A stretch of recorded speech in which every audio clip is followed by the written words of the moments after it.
At the height of a billionaire's extravagant yacht party, disaster struck. A deadly storm silenced the engines, panic spread among the elite, and the crew froze, powerless. But when everyone lost hope, the quiet maid they all ignored stepped forward, and what she did next shocked the entire crew and saved 25 lives. Subscribe and tell us in the comments where you're watching from. The super yacht rose out of the Pacific like a floating palace, its gleaming white hull catching the last streaks of sun as twilight began to paint the horizon. It was more than a ship. It was a monument, a declaration of wealth that bordered on arrogance. A reminder to anyone watching that its owner could not only master the sea but bend it to his will. More than 100 meters long, it boasted cascading decks lined with glass balustrades, a pool with heated seawater, a helipad that could accommodate 2 aircraft, and interiors that rivaled the most opulent penthouses of New York or Paris. Polished marble gleamed beneath crystal chandeliers. Rare artwork adorned the salons, and walls were lined with mirrors designed not for vanity, but for the performance of excess. Every corridor smelled faintly of imported lilies, though beneath it one could still sense the salt of the ocean, an unwelcome truth that the ship tried desperately to disguise. Tonight the palace was alive. Music pulsed from hidden speakers, the low thrum of bass mingling with laughter that rose and fell like the tide. On the main deck, a ballroom had been conjured beneath the stars. The glass dome retracted so the guests could drink in the spectacle of sky and sea while sipping $1,000 champagne. Senators, tech moguls, actors, bankers, faces known from glossy magazine covers, mingled and preened, each dressed in fabrics that shimmered like liquid under the lights.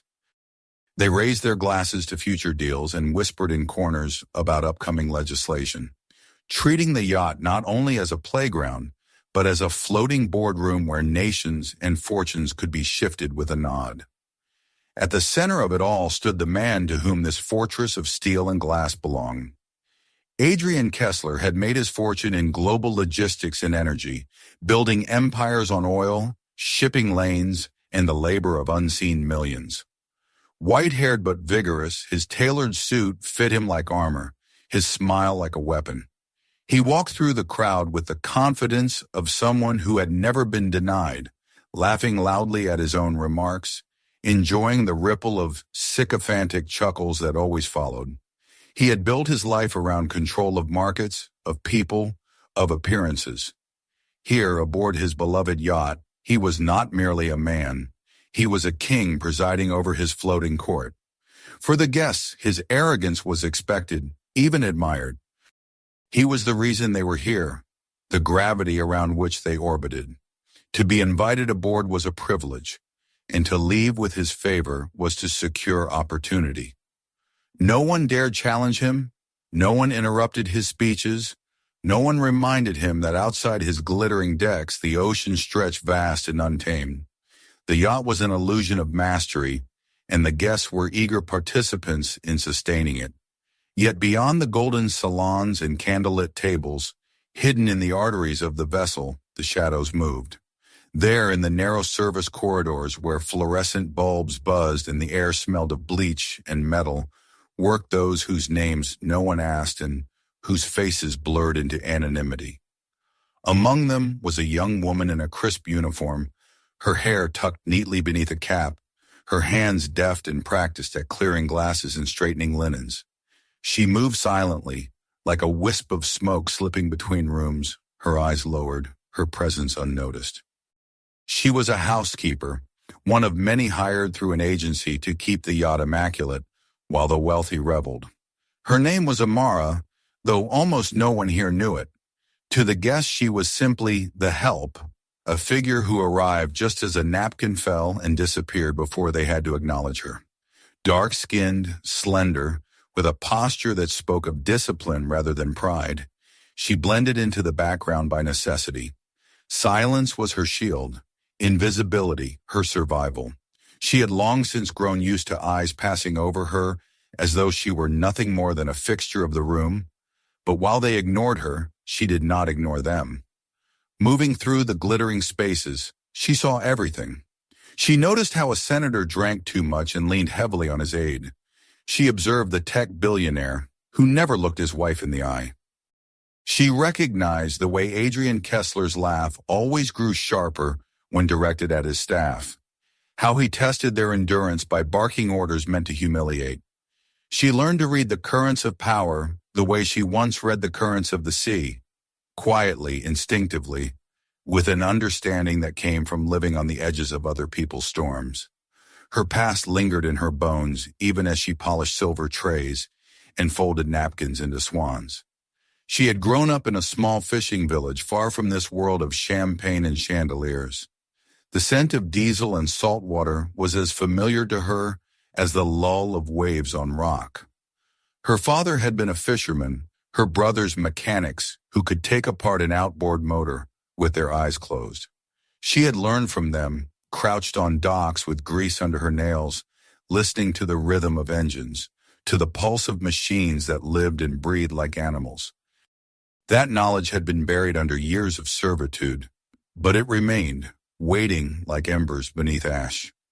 She moved between the glittering party and the humming silence of the lower decks, carrying empty glasses, fetching fresh towels, scrubbing away the excesses of those who considered themselves untouchable.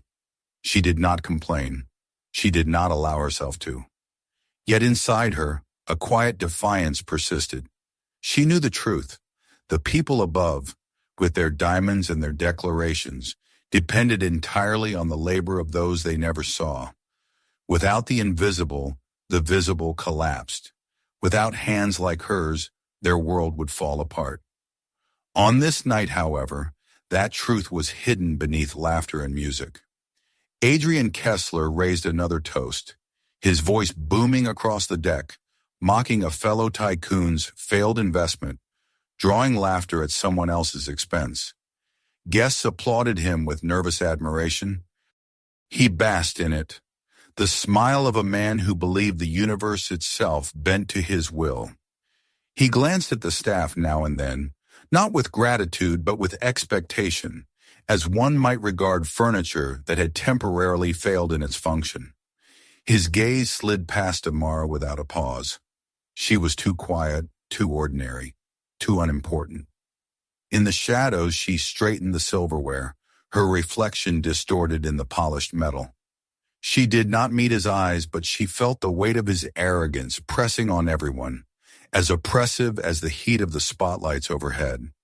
The music swelled again, violins soaring over the deep throb of bass, and the party continued its relentless march toward excess.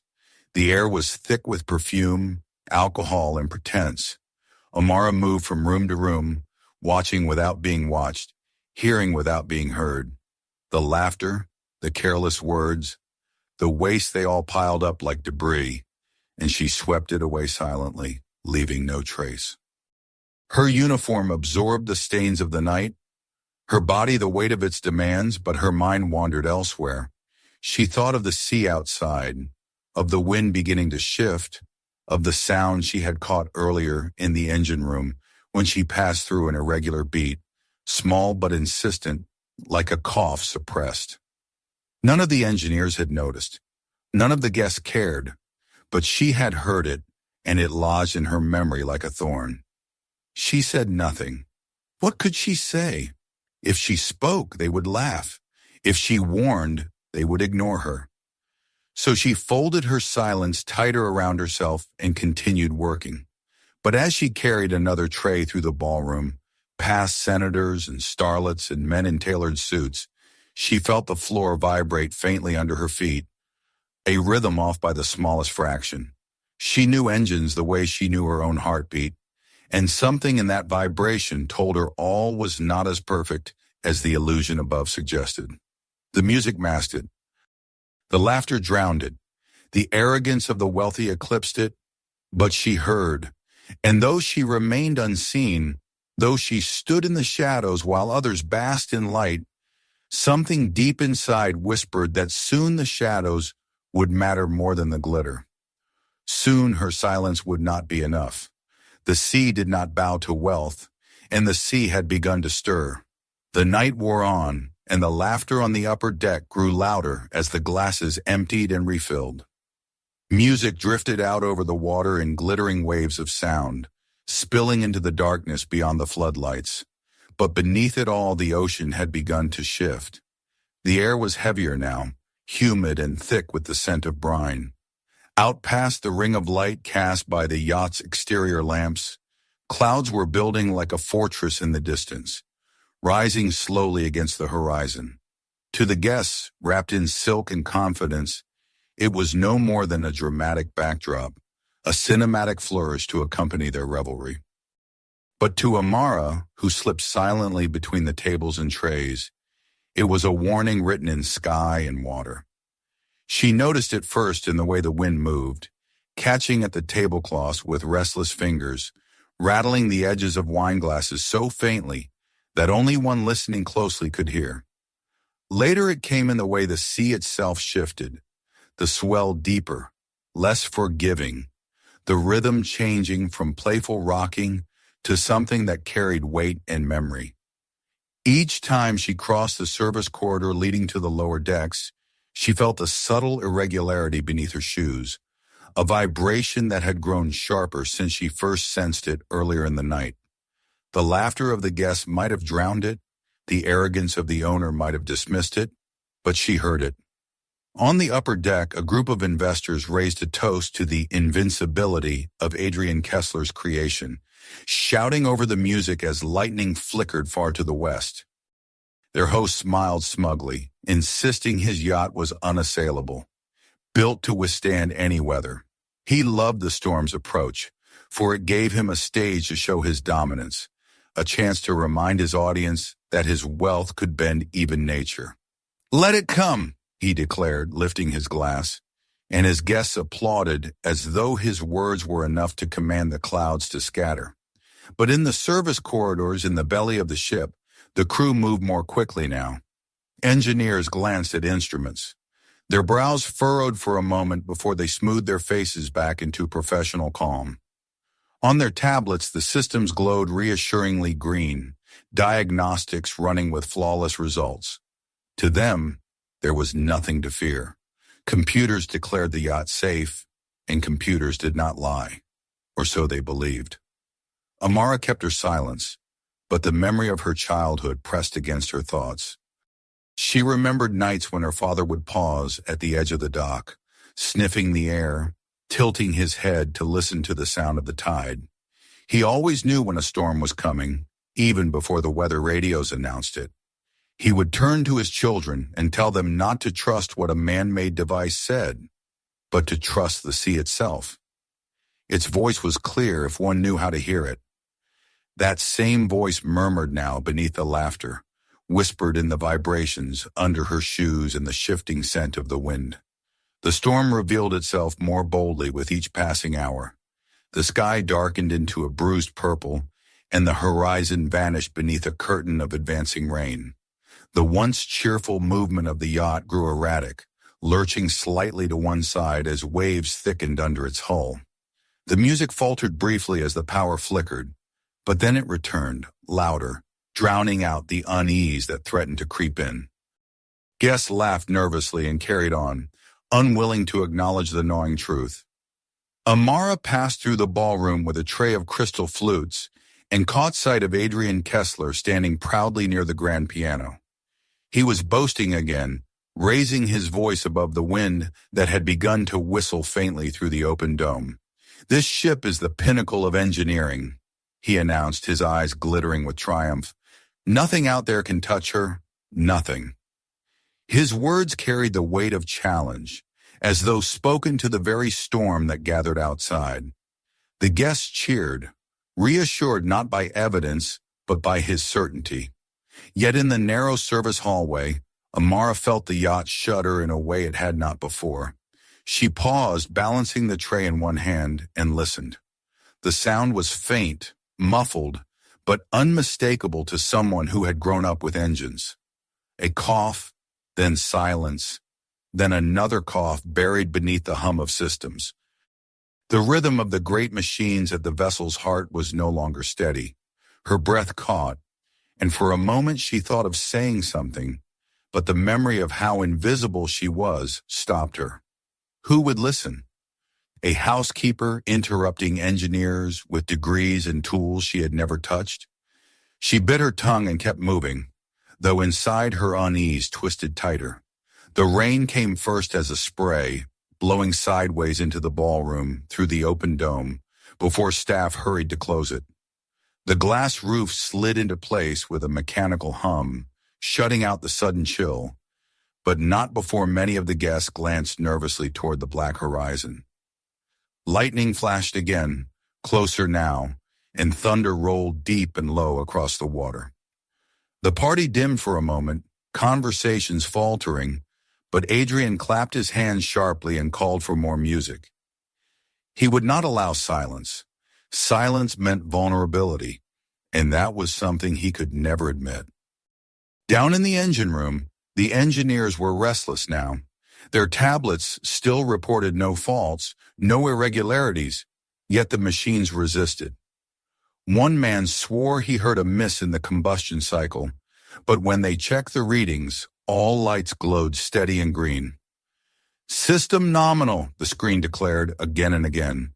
They told themselves it was their imagination, that the storm outside had infected their ears. Still, they increased their pace, checking connections, recalibrating sensors, desperate to reassure themselves as much as the passengers above. Amara, moving silently past the doorway to the lower decks, caught a glimpse of them bent over their glowing instruments. Their faces reflected the green light, eyes tired but stubborn. She wanted to step in, to tell them that the sea did not care for screens, that they should trust their hands and ears instead. But she swallowed the words. A servant did not instruct her masters. She carried on, folding linens and polishing glasses, though her heart was no longer in the motions. Her attention was fixed on every shift of the hull, every groan of steel, every flicker of light. The storm was at the gates now. Winds slammed against the yacht with sudden force, rattling the windows in their frames. Rain lashed the decks in sheets, carried sideways so that even beneath the covered areas, water seeped in. The music stuttered again as power dipped, and this time even Adrian's smile faltered before he forced it back into place. Some of the guests murmured about evacuation, about calling for the Coast Guard, but their words were quickly drowned by fresh rounds of champagne. To admit fear was to admit weakness, and weakness was forbidden here. Then, without warning, the vibration beneath the ship shifted entirely. Amara felt it in her bones before she heard it, a violent shudder, a pause, and then a hollow silence where there should have been power. The great hum of the engines ceased, replaced by the raw howl of the storm. Lights flickered once, twice, and then went black. The music cut off mid-bar. For a breathless moment, the ballroom was plunged into silence, broken only by the pounding of rain on glass and the rising panic in human voices. The guests froze, their laughter evaporating into air thick with fear. Someone shouted for the captain, another for the engineers. Adrian Kessler slammed his glass onto a table, his face pale in the sudden dimness. The yacht, stripped of its mechanical heart, began to drift, a great carcass in the mercy of the sea. The illusion of invincibility shattered in an instant, and the darkness swallowed their certainty whole. Amara stood in the corner of the room, her tray empty now, her pulse steady even as chaos sparked around her. She had felt the silence of engines before, knew its danger more intimately than anyone here. The storm had come, and with it, the truth. The palace was no longer untouchable. It was adrift, helpless. And though she remained unseen in her uniform, she understood more clearly than any of them that this was only the beginning. The silence that followed the death of the engines was heavier than the roar of the storm itself. For a suspended instant, no one in the ballroom moved, as though the entire assembly had been struck into stillness by some ancient spell. Then the realization seeped in like water through cracks, and the air split with voices raised not in laughter, but in fear. The sudden absence of the deep mechanical hum was more terrifying than thunder, because it signaled not only failure, but helplessness. The great vessel, once a fortress, was now nothing more than a shell drifting at the mercy of the waves. The guests reacted first with disbelief. A senator demanded that the music return, snapping at the band as though they had chosen to stop playing.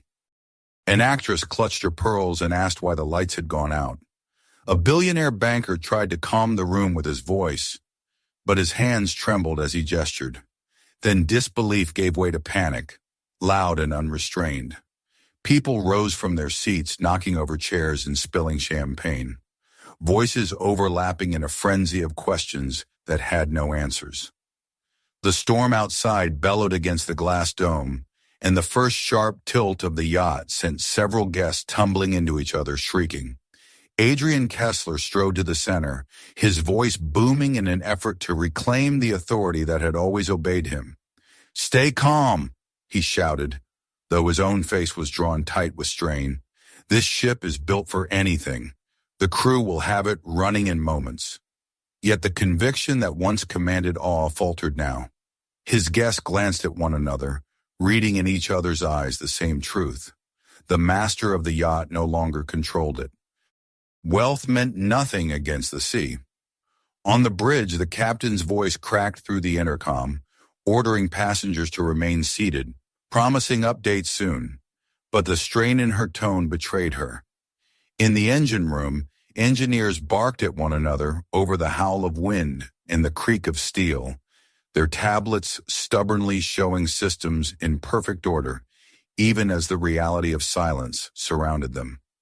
Sparks of frustration erupted, accusations flung across the oily floor as they tore open panels and checked gauges by flashlight. The storm pressed harder, the ship shuddering beneath each wave. In the ballroom, the panic grew ungovernable. Dignitaries who hours before had smiled serenely now shouted about evacuation. A tech magnate demanded the helicopters be readied immediately, as though his money could order the skies to still themselves long enough for safe landing. Diplomats argued about precedence, insisting they should be first to safety, their voices shrill above the thunder.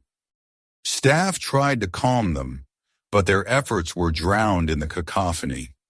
All around, the illusion of elegance had dissolved, revealing a mass of frightened, ordinary people desperate to survive.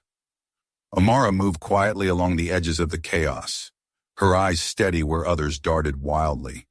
She saw the fear like fire spreading through dry grass, consuming all sense of composure. She felt the tilt of the deck beneath her shoes, the sluggish drag of a vessel without power. Each sway of the chandelier, each groan of the hull, confirmed what she already knew. The ship was not simply inconvenienced. It was crippled. Her instinct carried her down the narrow stairwell to the lower decks, where the roar of the storm outside was muffled but the sense of danger grew heavier.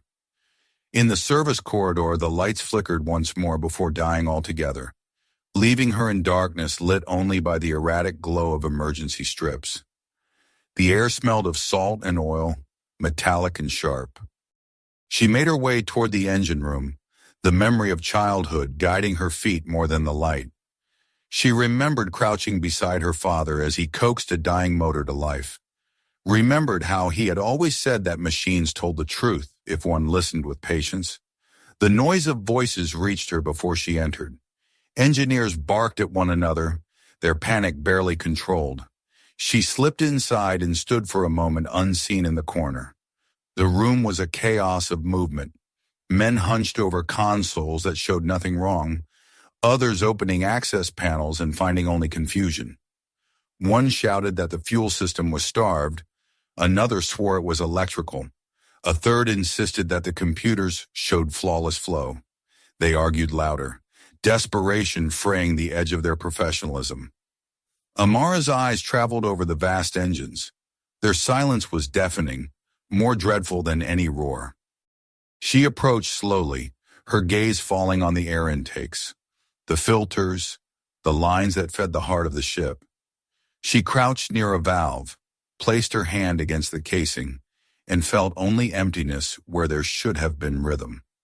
She saw residue clinging to the intake, smelled faint traces of saltwater vapor, recognized the signs her father had once taught her. The problem was not in the data, it was in the machine itself, and it was simple. Her heart quickened. She knew she should speak, but even as the thought rose, she imagined the laughter, the dismissal. What was a servant's word against engineers armed with degrees and devices? She clenched her hands, weighing silence against necessity. Above her the ship groaned again, tipping further to one side as a wave slammed against it. She imagined the ballroom in chaos, the guests scrambling, the owner raging against his impotence, and she knew that if she stayed silent, the ship would not survive the night. The decision settled over her with surprising calm. She stepped forward, her voice rising above the shouts. "It's the intake," she said firmly, though the tremor in her throat betrayed the risk she felt. For a moment the room froze, every eye swinging to her, astonished that the quiet maid had spoken. A man barked a laugh, already turning back to his tablet. Another dismissed her with a sharp wave of his hand, but her words lingered in the air, refusing to vanish. She said nothing more, not yet. She let them return to their chaos while she remained by the machine, hand resting against it as though listening for a pulse. She felt the blockage, the strangled breath of a giant starving for air. She knew the truth. The engines were not broken by failure of design, but by neglect of the simplest maintenance. And if no one else acted, she would. Above deck, the panic spread into full hysteria. The storm lashed harder now, rain hammering against the glass dome like stones. The vessel lurched violently, sending guests sprawling to the floor, their jewels scattering across marble tiles. Adrian Kessler shouted in fury, demanding his staff restore order, demanding that the engineers fix what money had promised would never fail. His words carried no weight now. They were hollow commands in a world where command had slipped from his grasp. Amara returned quietly to the service stairwell, her thoughts steady even as fear tightened her chest. She could no longer pretend she was only a shadow. The ship was drifting into peril, and those who claimed mastery were blind. She alone had seen the truth in the rhythm of the machine, heard the silence that told its secret. If she did not act, all would be lost. And so, with the storm battering the walls and panic devouring the decks above, she resolved that she would no longer remain unseen. She would step into the chaos and reveal what she knew. The night was not yet at its worst, but its course was set. The sea would not yield. The storm would not soften. The only question that remained was whether anyone would hear the voice of a woman they had never seen, the maid whose name they never asked, when she stepped from the shadows to speak the truth. The storm pressed harder against the yacht, waves slamming its sides with the force of 1,000 fists. The ballroom had turned into a gallery of fear, the guests clutching tables and railings as the ship lurched unpredictably. The chandelier above swung dangerously, its crystal pendants clashing like brittle teeth. Adrian Kessler shouted for calm, his voice ragged now, no longer the booming command that once ruled markets and men. The authority he had always worn like a crown was slipping, falling into the salt, dark waters outside. His empire was powerless against the sea, and everyone knew it. Amara stood at the threshold of the ballroom, soaked from her descent to the lower decks, her uniform clinging to her skin. The chaos seemed to move in waves of its own, people surging one way and then another, each cry echoing the desperation of the storm. She had seen enough in the engine room to know what must be done, and though fear curled tight in her stomach, something steadier pushed her forward. The time for silence had ended. She stepped into the center, her presence so unexpected that it startled a few into stillness. Her voice rose above the din, not loud but firm, each word carrying with it the weight of certainty. She told them the truth that the computers they worshipped with blind faith were lying, that the problem was simple, mechanical, and deadly if ignored. For a moment the room hung suspended again, her words jarring against the frantic atmosphere. Then came the laughter, sharp and cruel, from one of the engineers who had stumbled up from the engine room. He scoffed at the audacity of a maid instructing men trained at the best universities. Others waved her aside, insisting the situation was too complex for someone like her to understand. But before their scorn could smother her, the ship shuddered with a tilt so violent that glasses shattered and a table collapsed onto the floor. Guests screamed, clutching at each other, the sound of terror reverberating through the chamber. In that moment, her voice was no longer dismissed. Eyes turned back to her, wide and frightened, seeking anything that might resemble hope. The captain, her jaw tight with fatigue, demanded to hear her out. And Amara, with steady hands, explained. She spoke of blocked intakes and suffocated filters, of the simplest truth of machines, that they needed air and fuel more than they needed data. She described how the sensors were blind to the actual breath of the engine, how they were fooled into complacency by the appearance of flow. The engineers, reluctant but desperate, listened. Some argued, but the storm groaned again, silencing their pride. At last one nodded, admitting they had not physically opened the intake since launch. The captain's eyes narrowed, calculating, and she gave the order. They descended together into the belly of the ship, a strange procession of uniforms and silk gowns, heels clicking against steel as if the very elites themselves had been summoned to bear witness. Amara led them to the place she had already seen, her small figure dwarfed by the massive engines. The men bent to the task, prying open panels, and what they found silenced even their arrogance. The filters were clogged, choked with salt and grime, corroded by vapor that no algorithm had detected. The engineers stared in disbelief, and one by one they admitted the truth. She had been right. They worked quickly under her direction, flushing lines, bypassing sensors, hands slick with oil as the storm raged above. Amara moved among them, pointing where to cut, where to seal, her voice steady even as water seeped in through vents. At last, one engine coughed, sputtered, and roared into life. The sound thundered through the chamber, a heartbeat returned, and for the first time in endless hours, hope bloomed in the silence of fear. When the news reached the ballroom, applause erupted, ragged and desperate, as though the guests themselves had been resurrected. They clung to one another, laughing through tears, their faces transformed. The great ship vibrated beneath their feet once more, not yet steady but alive. The storm still battered them, but now there was direction, resistance against the pull of the sea. Amara did not pause to celebrate. She knew the danger was far from over. One engine alone would not be enough to carry them out of the storm.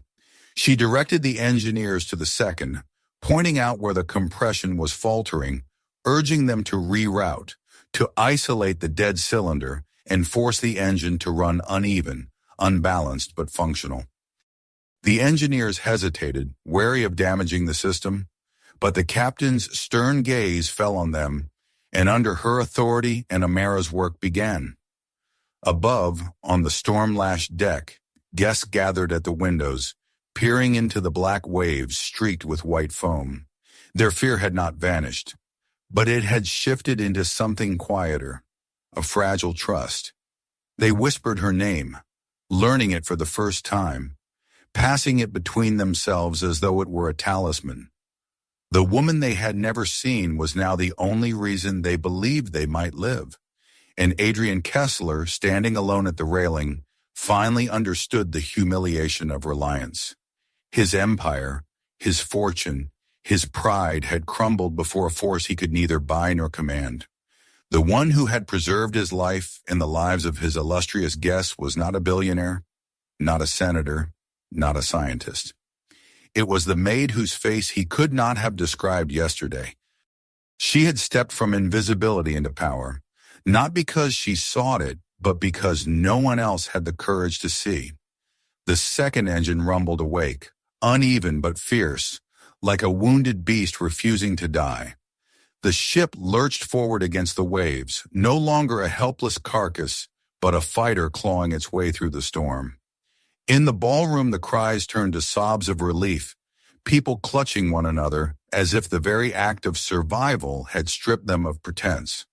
They no longer saw themselves as untouchable, no longer regarded the staff as invisible. For one stark moment, all stood equal beneath the roar of the storm.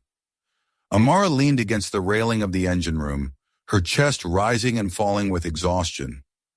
Oil streaked her arms, her hair clung to her forehead, but her eyes were clear, shining with the knowledge that she had done what no one else could.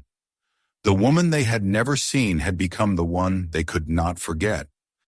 The storm still raged outside, but inside the yacht a different storm had broken, tearing down the walls of arrogance and pride. For Adrian Kessler, for his guests, for every man who had laughed at her, the world had shifted. They owed their lives to a woman whose silence had once suited them, and who now commanded their gratitude with nothing but her courage and her knowledge. The engines roared, the ship surged forward, and Amara, though weary, stood taller than she ever had before. The storm had forced her from the shadows, and she would never again be unseen. The storm that had battered the yacht for hours began at last to relent, as though exhausted by its own fury.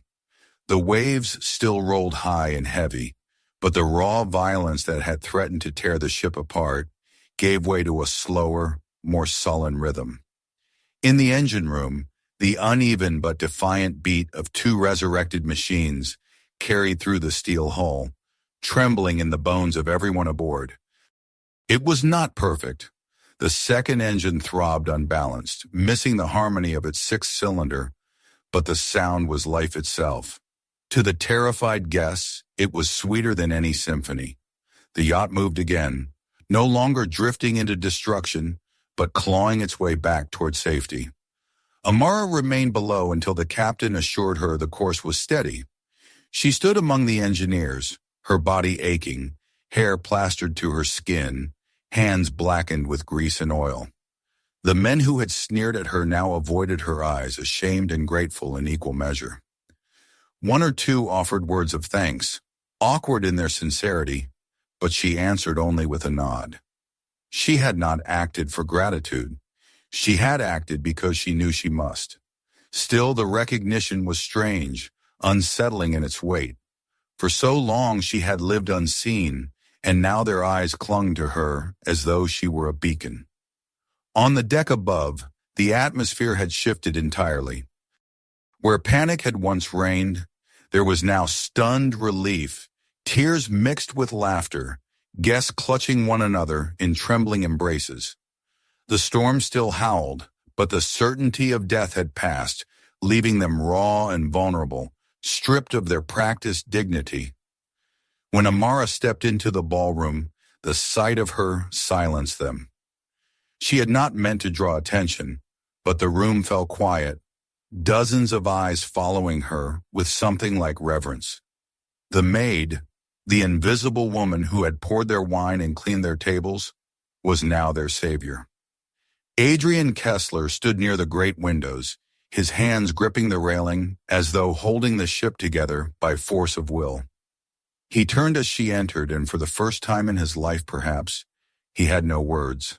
His face, pale and drawn, betrayed what his voice could not admit, that his empire, his confidence, his invincibility had meant nothing. He owed his survival not to his billions, not to his armies of advisors, but to the maid whose name he had never cared to learn. His lips moved as though to speak, but silence claimed him instead. He lowered his head, the gesture slight but unmistakable, and for Amara it was enough. The arrogance of a lifetime had bent, if only for a moment, under the weight of truth. The captain took the bridge, her voice calm over the speakers as she announced that the yacht was regaining control and making its way back to port. The guests broke into applause, ragged but sincere, a release of tension that left some sobbing openly.